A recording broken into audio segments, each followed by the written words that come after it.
berhasil ditemukan dan diungkap di Kompleks Pemakaman Lembah Para Raja ini, namun masih terdapat sejumlah misteri yang masih menyelubungi Kompleks Pemakaman terkenal para Firaun ini. Dilansir National Geographic pada tahun 2005, tim yang dipimpin oleh arkeolog Otto Skaden menemukan makam pertama yang belum bisa diidentifikasi sejak penemuan makam Firaun Tutankhamun di tahun 1922 silam. Situs yang diberi nama kode Kaffi 63 tersebut ditemukan hanya berjarak sekitar 15 meter dari tembok makam Kaisar Tut. Kaffi 63 tidak memiliki mumi tetapi menyimpan sarkofagus, tembikar, linen, bunga, dan bahan lainnya.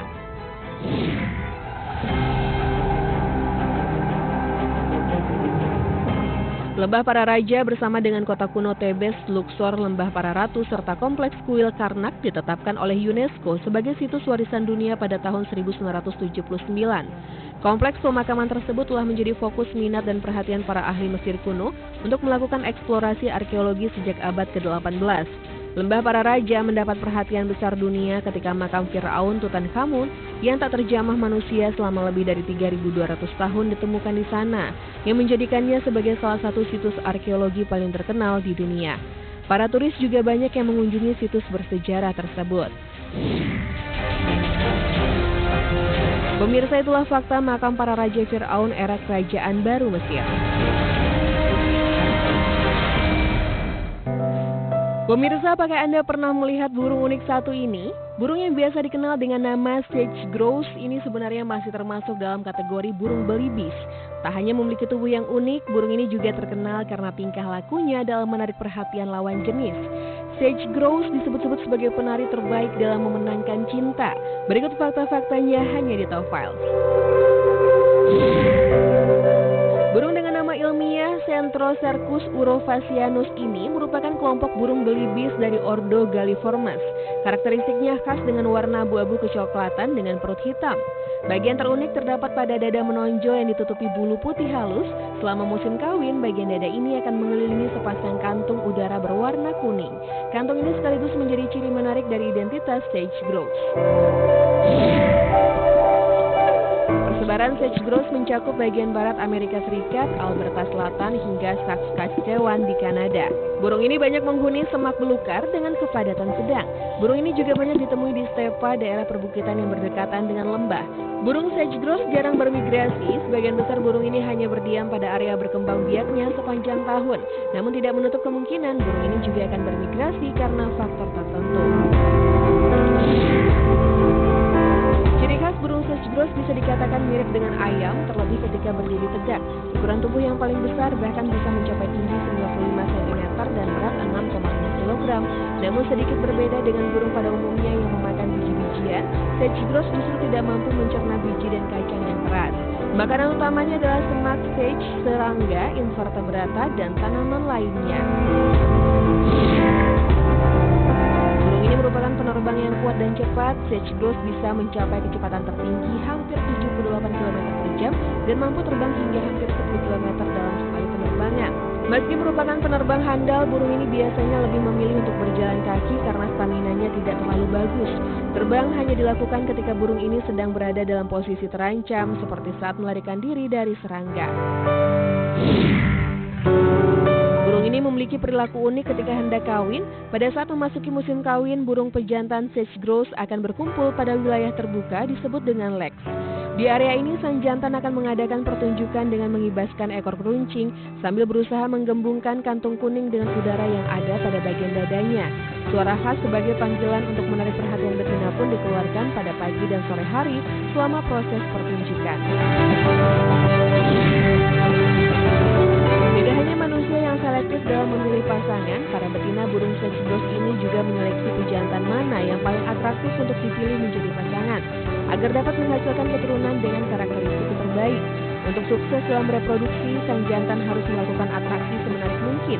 Pejantan yang paling cepat untuk menggembungkan kantung kuning dengan kuat merupakan salah satu faktor dipilihnya oleh betina. Selain mempunyai keunikan dalam memikat lawan jenis, ada keunikan lain yang dimiliki oleh burung ini. Berdasarkan penelitian, sage grouse mempunyai 4 jenis kotoran. Ada kotoran yang disebut dengan tar. Kotoran ini merupakan sekresi dari minyak sage. Ada pula kotoran pelet, kotoran encer, dan klok terbesar yang dihasilkan betina saat meninggalkan sarangnya. Kotoran jenis ini biasanya hanya dikeluarkan sekali atau 2 kali dalam sehari ketika duduk di sarang.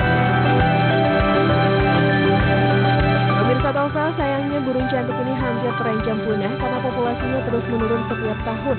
Semoga informasi ini bisa menambah wawasan dan ilmu pengetahuan Anda ya.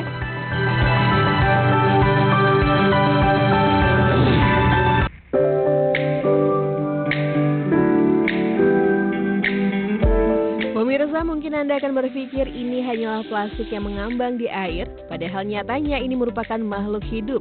Makhluk cantik berwarna biru ini dikenal dengan nama Portugis man-o-war, namun jangan terkecoh dengan bentuknya yang indah dan warna mempesona. Spesies ini sebenarnya sangat berbahaya. Berikut fakta-faktanya hanya di Top Files.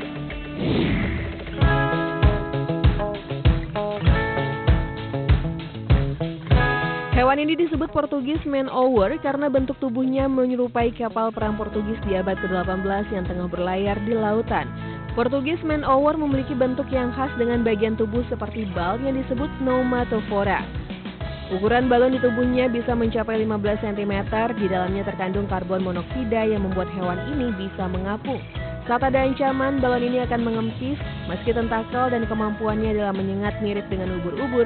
Faktanya Portugis man-o-war bukanlah seekor ubur-ubur.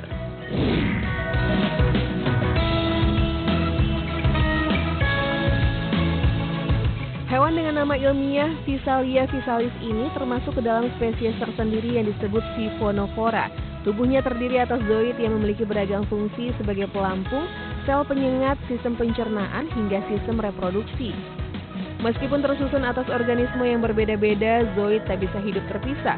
Zooid harus selalu bersama agar bisa bertahan hidup untuk saling terikat dan bergantung satu sama lain. Hingga akhirnya tersusunlah tubuh Portugis man-o-war.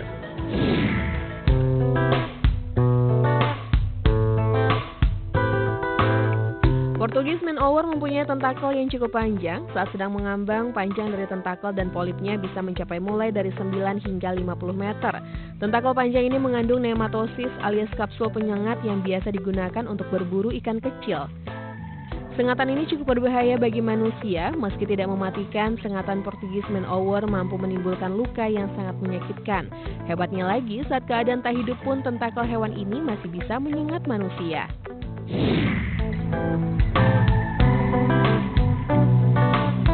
Terdengar sebagai penguasa laut karena memiliki sengatan yang mematikan, spesies ini tetap memiliki predator di lautan. Beberapa spesies siput laut seperti jantina dan glaucus, ikan mola-mola hingga penyu laut mampu melahap Portugis man-o-war.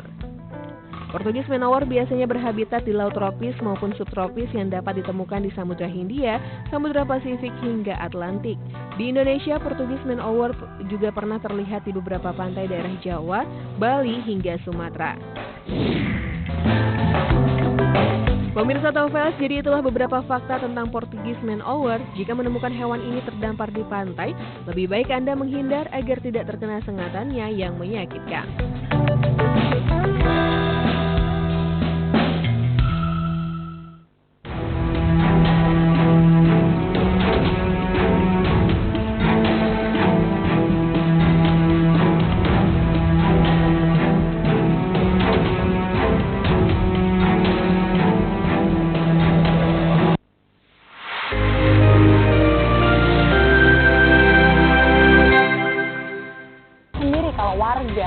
Udah lihat kejadian kayak gini, mereka bakal bersatu padu tidak peduli ras, suku, bangsa, dan budayanya. Habis masnya nanti kan. Adek yang pelajar nih yang sekarang udah pada pegang HP, kurang-kurangin main ponsel di jalan raya ataupun di tempat umum ya dek ya. Boleh banget bawa ponsel kan, apalagi zaman sekarang yang orang tuanya mungkin tidak bisa antar jemput. Dan itu tuh buat komunikasi dengan orang tua atau bahkan untuk pesan ojek online itu nggak masalah banget. Tapi setelah dipakai boleh banget tolong HP-nya disimpan supaya tidak memancing para pelaku tindak kriminal seperti yang ada di video ini.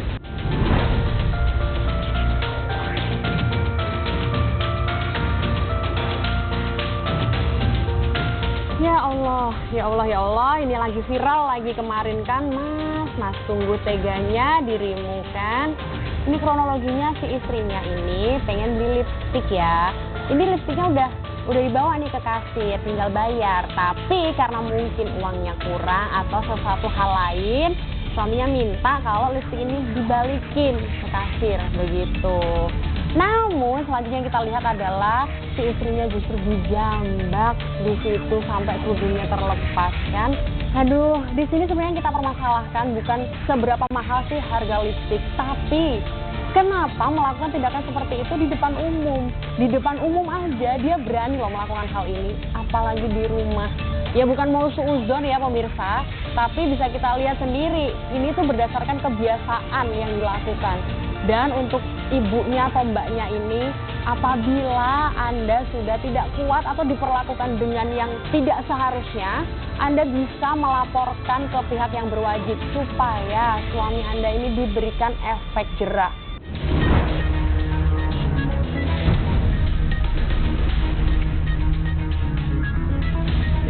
Wow, ini yang keren. Dia memantau bergerak nerjang maling. Mbaknya top sekali, Mbak. Yang begini nih yang harusnya disebut cantik dan pemberani. Ini mbaknya nerjang maling, bayangin coba. Kejadian ini di Sukaraja, Sukabumi. Jadi awalnya si maling ini pura-pura jadi pembeli ya, seperti biasa kan, seklasik itu. Namun tiba-tiba membawa ponsel yang ada di atas etalase. Dan jeng-jeng, apa yang terjadi? Ternyata mbaknya yang lagi duduk-duduk tadi dengan sigapnya langsung menerjang si maling ini, mencoba menghentikannya. Namun tetap terjadi adegan kejar-kejaran ya. Nah nih pembelajaran juga nih, agak rawan memang kalau ada di counter-counter seperti ini kan. Buat para karyawan tolong lebih diperhatikan lagi. Apabila ada orang yang menanyakan tentang handphone segala macam itu, setelah memberikan contohnya, tolong barang ini segera dimasukkan lagi ke etalase. Jangan dipajang tetap di atas etalase. Ini tentunya memancing dan bahkan akan memudahkan para pelaku tindak kriminal seperti ini untuk beraksi. Dan kejadian ini tentunya bisa dikenakan dengan pasal 362 KUHP untuk si maling.